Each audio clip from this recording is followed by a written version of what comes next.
Welcome to Sunday School, John 3:36. He that believeth on the Son hath everlasting life, and he that believeth not the Son shall not see life, but the wrath of God abideth on him.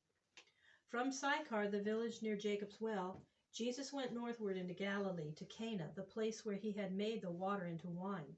The news that Jesus had come back from Jerusalem and was again in Galilee went through all that part of the land, and everybody wished to see the prophet who had wrought such wonders. There was one man living in Capernaum, a town beside the Sea of Galilee, who heard with great joy that Jesus was again at Cana. He was a man of high rank, a nobleman at the court of King Herod, but he was in deep trouble over his son, who was very sick and in danger of dying. This nobleman went up the mountain in great haste from Capernaum to Cana to see Jesus. He rode all night, and in the morning, when he found Jesus, he begged him to come down to Capernaum and cure his son. Jesus said to the man, "You people will not believe on me as a Savior unless you continually see signs and wonders." "Oh, my Lord," said the father, "do come down quickly, or my child will die." "You may go home," said Jesus, "for your son will live." The man believed the words of Jesus and went home, but he did not hurry, nor did he ask Jesus to go with him. The next morning, as he was going down the mountains, his servant met him and said, "My Lord, your son is living and is better." "At what hour did he begin to grow better?" asked the nobleman. "It was yesterday at 7 o'clock in the morning when the fever left him," they answered. That was the very hour when Jesus had said to him, "Your son will live." And after that the nobleman believed in Jesus, and so did all who were living in the house. Jesus had come to Galilee to preach to the people and to tell them of his gospel. He thought that he would begin his preaching in the town of Nazareth, where he had lived so many years, where his brothers and sisters were living still, and where all the people had known him. He loved the men who had played with him when he and they were boys together, and he longed to give them the first news of his gospel.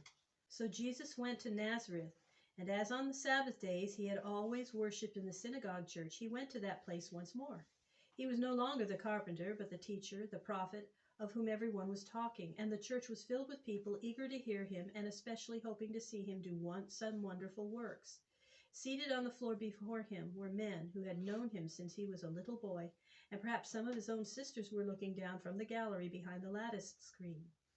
Jesus stood up to show that he wished to read from the scriptures, and the officer who had the care of the books handed him the roll of the prophet Isaiah. Jesus turned to the 61st chapter and read it. "The Spirit of the Lord is upon me, because he hath anointed me to preach good tidings to the poor. He has sent me to proclaim freedom to the captives and recovery of sight to the blind, to set at liberty those that are bruised, to proclaim the year of God's grace to men." When Jesus had read these words, he rolled up the book and gave it again to the keeper of the rolls and sat down. For in the synagogue a man stood up to read the Bible and sat down to speak to the people.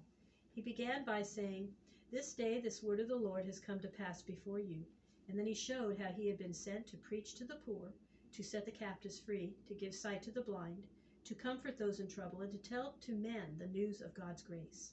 At first the people listened with the deepest interest, and then they were touched by the kind and tender words that he spoke. But soon they began to whisper among themselves. One said, "Why should this carpenter try to teach us?" And another said, "This man is no teacher, he's only the son of Joseph. We know his brothers and his sisters are living here." And some began to say, "Why does he not do here the wonders that they say he has done in other places? We want to see some of his miracles." Jesus knew their thoughts, and he said, "I know that you will say to me, 'Let us see a miracle like that on the nobleman's son in Capernaum.' Of a truth I say to you, no prophet has honor among his own people. You remember what is told of Elijah the prophet, when the heavens were shut up and there was no rain for 3 years and 6 months? There were many poor widows in the land of Israel at that time, but Elijah was not sent by the Lord to any one of them.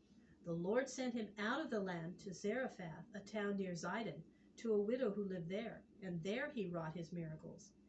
And in the time of Elisha the prophet, there were many lepers in Israel that Elisha might have cured, but the only leper that Elisha made well was Naaman the Syrian."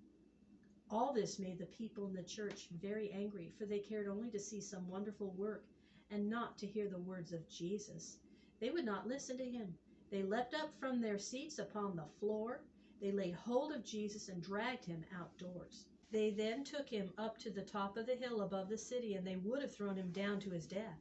But Jesus, by the power of God, slipped quietly out of their hands and went away, for the time for him to die had not yet come. Very sadly, Jesus went away from Nazareth, for he had longed to bring God's blessings to his own people. He walked down the mountains to the city of Capernaum by the seashore. There on Sabbath days he taught the people in the church. You can read the story of Elijah the prophet and the woman of Zarephath and the story of Elisha's healing Naaman the Syrian. These were the stories of which Jesus spoke to the people in the synagogue at Nazareth.